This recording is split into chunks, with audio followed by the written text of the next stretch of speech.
No, no, Mr. President. Here.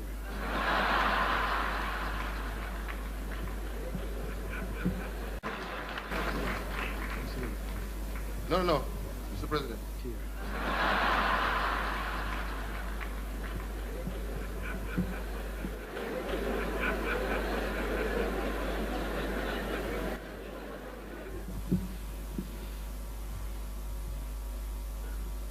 National Day of Prayer of Breakfast, even though